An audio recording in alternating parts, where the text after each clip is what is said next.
Di zaman sekarang rasanya sains tuh bisa jawab apa aja kan? Tapi ternyata ada loh beberapa teka-teki yang sampai sekarang bikin kita garuk-garuk kepala, menantang semua hal yang kita kira udah kita pahami. Yuk kita bedah bareng 5 misteri dunia yang belum juga terpecahkan. Pernah kepikiran nggak sih, kenapa kita selalu ngerasa semua hal itu pasti ada penjelasannya? Kita emang kayak diprogram buat nyari jawaban, tapi gimana kalau beberapa hal emang nggak seharusnya bisa dijelasin? Gimana kalau ada misteri yang emang ada di luar jangkauan logika kita? Gila kan? Kita udah bisa mecahin kode DNA, bahkan ngirim robot ke Mars. Keren banget. Tapi ada aja misteri-misteri baik yang kuno maupun yang modern yang seolah-olah tuh ngetawain kita dari jauh, gak goyah sama sekali. Kita mulai dari sesuatu yang sangat personal dan jujur aja, agak bikin merinding. Coba deh, bayangin, kalian lagi jalan santai, terus tiba-tiba di seberang jalan, kalian lihat diri kalian sendiri. Persis.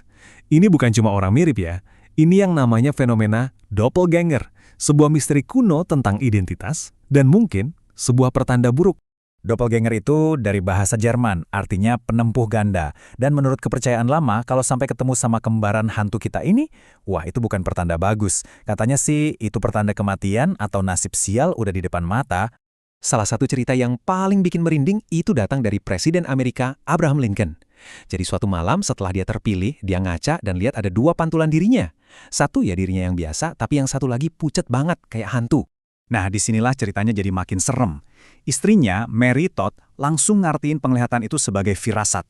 Lincoln bakal kepilih lagi buat periode kedua, tapi dia nggak akan selamat sampai masa jabatannya selesai. Dan kita semua tahu kan ceritanya gimana?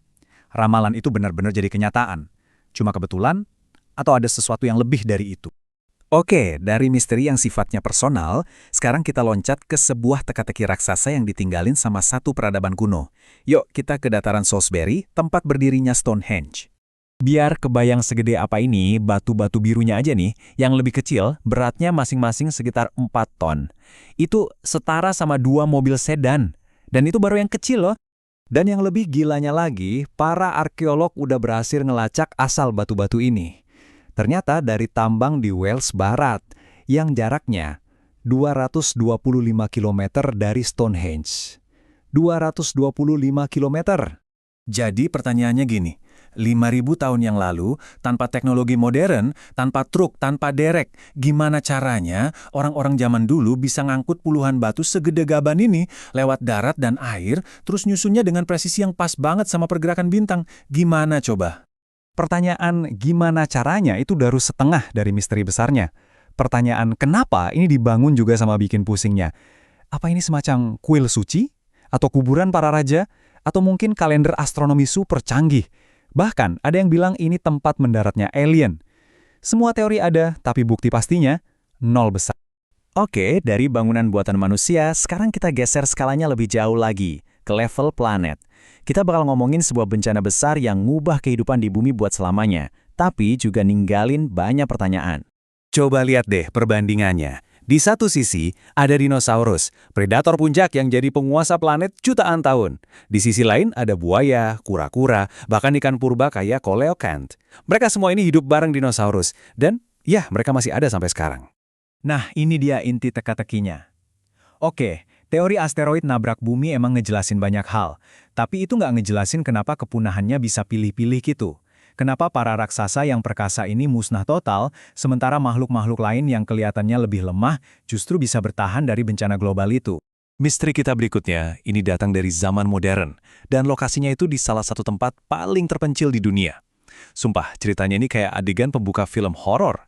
Biar kalian ngerti seberapa aneh cerita ini, kalian harus tahu dulu lokasinya. Namanya Pulau Bouvet. Gampangnya, ini tuh sebongkah batu vulkanik beku di tengah-tengah antah-berantah di Atlantik Selatan. Tempat paling terpencil di muka bumi. Gak ada seorang pun yang tinggal di sana. Jadi gini ceritanya. Tahun 1964, tim peneliti mendarat di pulau ini dan nemuin sesuatu yang gak mungkin ada di sana. Sebuah skoci, lengkap sama dayung dan perbekalan. Tapi, nggak ada tanda-tanda manusia sama sekali. Nggak ada nama, nggak ada apa-apa di perahunya. Aneh kan? Tunggu dulu. 2 tahun kemudian, tim lain balik lagi ke pulau itu. Dan perahunya hilang. Lenyap tanpa jejak. Jadinya, kita punya 3 pertanyaan simpel yang nggak ada jawabannya.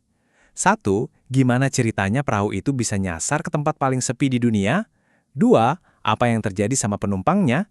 Dan 3, kemana perginya perahu itu? Benar-benar kayak kapal hantu, muncul sebentar, terus hilang gitu aja. Oke, buat misteri terakhir, kita bakal tinggalin planet kita sejenak dan ngelihat ke atas, ke bintang-bintang. Soalnya di tahun 1977, kayaknya kita sempat dengar seseorang atau sesuatu manggil kita dari luar angkasa. Ini dia kodenya, 6EQJ5. Cuma 6 karakter ini yang dicetak sama komputer tanggal 15 Agustus 1977, tapi ini jadi inti dari salah satu misteri terbesar dalam pencarian kehidupan di luar angkasa. Sebuah sinyal radio yang super kuat dan fokus datang dari kedalaman angkasa. Jadi ada astronom namanya Dr. Jerry Ehman. Dia lagi ngecek tumpukan data cetakan komputer. Terus dia lihat kode aneh ini. Sinyalnya itu kuat banget, jelas banget, dan persis kayak yang dibayangin para ilmuwan soal sinyal dari alien. Saking kagetnya, dia cuma bisa ngelingkerin kode itu, terus nulis satu kata di pinggirnya. Wow! Sinyal itu cuma berlangsung 72 detik.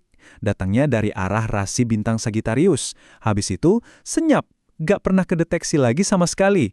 Selama puluhan tahun, sinyal ini jadi kandidat terkuat kita buat kontak pertama dengan alien. Nah, bertahun-tahun kemudian, para ilmuwan di Observatorium Arecibo akhirnya ngirim pesan balasan ke arah yang sama, kayak ngelempar surat dalam botol ke lautan kosmik. Dan ini nih yang bikin kita mikir sampai sekarang. Apa sinyal wow itu cuma kebetulan kosmik aja, anomali aneh yang gak ada artinya? Atau jangan-jangan itu beneran panggilan telepon dari seberang galaksi yang gak sempat kita angkat? Kita udah coba telepon balik, sekarang kita cuma bisa nunggu dan bertanya-tanya. Ada nggak ya yang ngangkat di sana?